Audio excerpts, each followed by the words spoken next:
Et le monde, il faut savoir, le monde n'attend pas la manifestation des enfants. Le monde attend la manifestation des fils.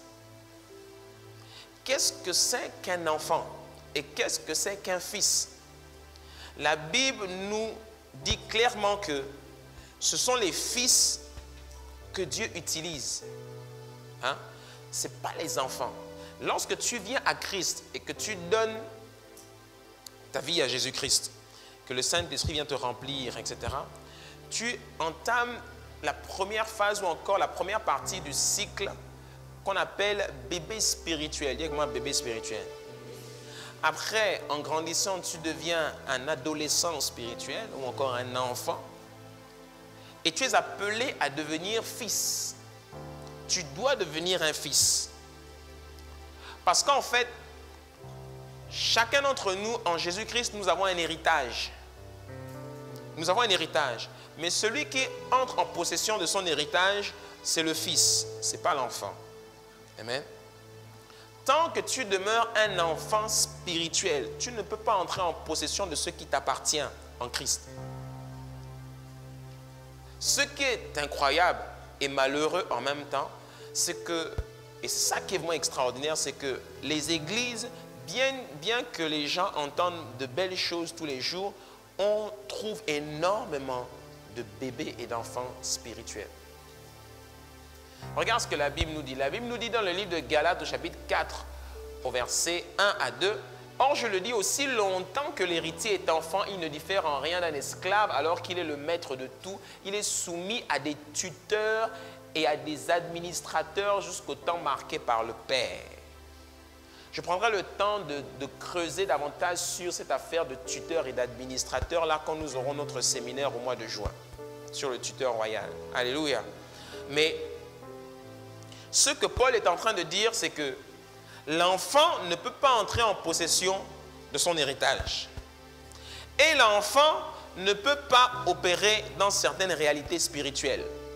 Il y a certains mystères, par exemple, que je ne peux pas donner même ici.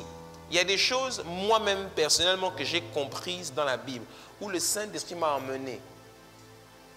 Mais je les garde pour moi. Et il y a des choses que je me permets de donner ici. Il y a des choses que je garde pour moi. Et si un jour je commence à vous les donner, je t'assure, il y a des réalités spirituelles. Si on commence à te les expliquer, tu vas dire qu'on enseigne la sorcellerie. C'est vrai. Jésus-Christ a dit dans le livre de Matthieu que si vous ne comprenez pas les choses de la terre, comment pourrais-je vous parler des choses du ciel? Les choses du ciel sont des choses extraordinaires. Regarde, un jour, j'avais préparé tout un enseignement sur les mystères prophétiques. Toute une série sur le prophétique. J'étais tellement content de ma série sur le prophétique. J'avais compris tellement de choses. Et puis je me dis, je vais venir déposer ça le dimanche. Et là, je suis en train de partager avec le Seigneur. Et le Seigneur me dit, tu ne vas pas donner ça. Si tu donnes ça, tu vas les perdre. Je dis, comment ça je vais les perdre? Non, ils ne vont rien comprendre. Parle-leur des choses simples pour qu'ils apprennent à me connaître. Amen. Si tu vas trop vite ou trop haut, au bout d'un moment, ils commencent à... Tu sais, tant qu'on est sur la terre là, ça va, non? Si tu vas sur le toit de l'église, ça va encore, n'est-ce pas? Si je t'emmène sur un immeuble de 10 étages et puis on te dit, regarde en bas, certainement comme ça, dit, là c'est fort.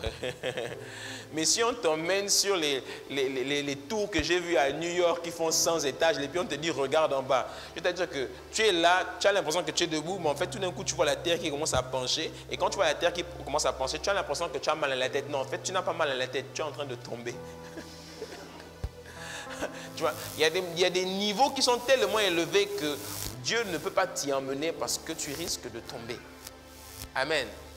Il y a même des choses, si on commence à vous les expliquer, comme on a fait avec Jésus, vous allez commencer à dire que le pasteur n'est plus dans la doctrine. Il y a des choses que Jésus-Christ expliquait, les gens disaient c'est trop fort. Quand Jésus commence à dire mon corps est de la nourriture et mon sang est un breuvage, les gens disent tu es en train de dire quoi? Qu'on est des cannibales et on doit te manger quoi? C'était trop fort. Et après, il leur dit, la parole est esprit et vie. Alléluia.